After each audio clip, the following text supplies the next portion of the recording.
GVMC deputy mayor విషయంలో జరిగినటువంటి కొన్ని ఇబ్బందులు అసలు అలా ఎందుకు జరిగింది? ప్రస్తుతం మనతో పాటు ఎమ్మెల్యే వంశీకృష్ణ శ్రీనివాస్ యాదవ్ గారు ఉన్నారు.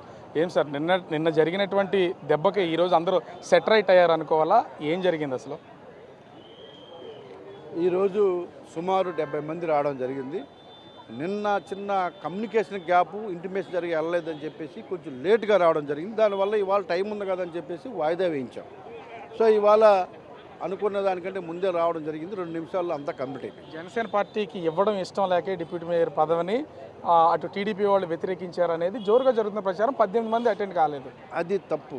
జనసేన పార్టీకి ఇవ్వడం ఇష్టం లేదు, బీజేపీకి ఇవ్వడం ఇష్టం లేదంటే జనసేన పార్టీ లేకపోతే మేయర్ అయ్యే వల్ల కాదు. అవన్నీ తప్పుడు ప్రచారాలు మాత్రమే.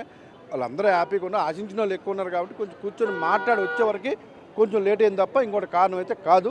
అందరం కలిసే ఉన్నాం, ఏకదాడి మీద ఉన్నాం, ఎమ్మెల్యే అందరూ కలిసి ఉన్నాం, ఎమ్మెల్యే మీటింగ్ పెట్టుకున్నాం, అందరితో కూడా కలిసికట్టుగానే వెళ్తాం తప్ప ఎటువంటి భేదాభిప్రాయాలు లేవనే విషయాన్ని స్పష్టంగా తెలియజేస్తాం. వైసీపీ వంశీకృష్ణ శ్రీనివాస్ యాదవ్, జనసేన వంశీకృష్ణ శ్రీనివాస్ యాదవ్ అయ్యేసరి టైంకి నేను మొత్తం జీవీఎంసీని సమూలంగా ఎక్కడికక్కడ మార్పు చేసి తీరుతాను ఒక శపథం చేశారు.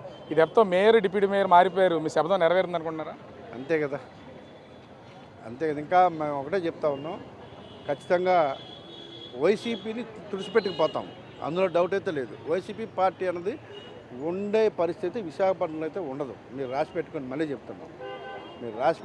చెప్తున్నాం, ఏదో సత్యబాబు గారు కొద్దిగా కాపాడుతున్నారు కానీ ఇక్కడ కాపాడే నాయకుడు కూడా లేదు.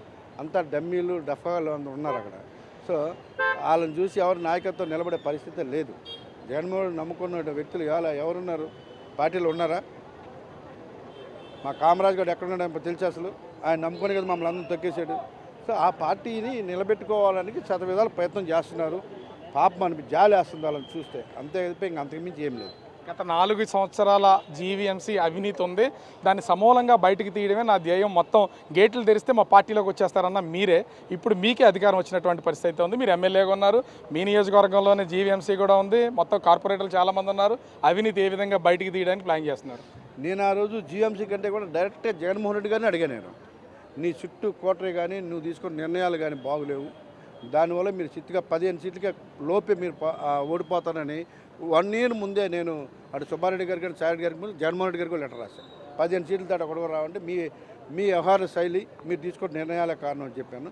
వాళ్ళు ఒకటే నిర్ణయం పెట్టుకు ధనంజయ రెడ్డి గారు కానీ, కృష్ణమోహన్ రెడ్డి గారు కానీ, రాజకేశ్ రెడ్డి గారు కానీ, సాయిరెడ్డి గారు కానీ, సుబ్బారెడ్డి గారు కానీ, వాళ్ళు ఒక కుటుంబ పరిపాలన లేకపోతే ఒక బిజినెస్ చేశారు తప్ప రాజకీయాలు చేయలేదు, రాష్ట్ర ప్రజలను పట్టించుకోలేదు. నేను బహిరంగంగానే చెప్పా, బస్తాలు డబ్బులు తీసుకొని భారత సిమెంట్లో దోచుకోవడం తప్ప ఇక్కడ ప్రజలు ఏమైపోయారు లేకపోతే ఏం చేస్తున్నారు పట్టించుకుని నాదు లేడు.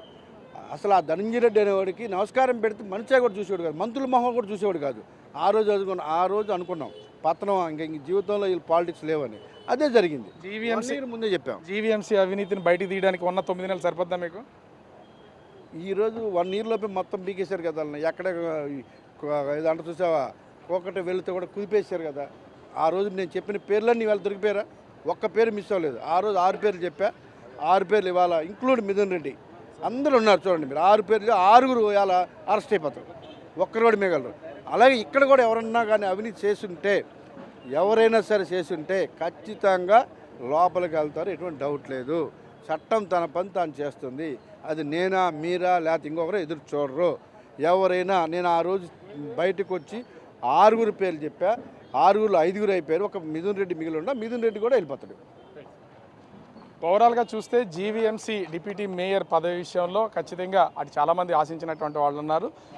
నిన్న అవకాశం లేదు, ఈరోజు మొత్తం అందరూ అటెండ్ అయ్యి ఆ డిప్యూటీ మేయర్ని అయితే మేము సాధించాం. అదేవిధంగా జీవీఎంసీ అవినీతి ఒకటే కాదు, గతంలో సంవత్సరం క్రితమే చెప్పాను, ఎవరెవరి పేర్లు అయితే చెప్పానో వాళ్ళందరూ కూడా జైలుకి పోతారని.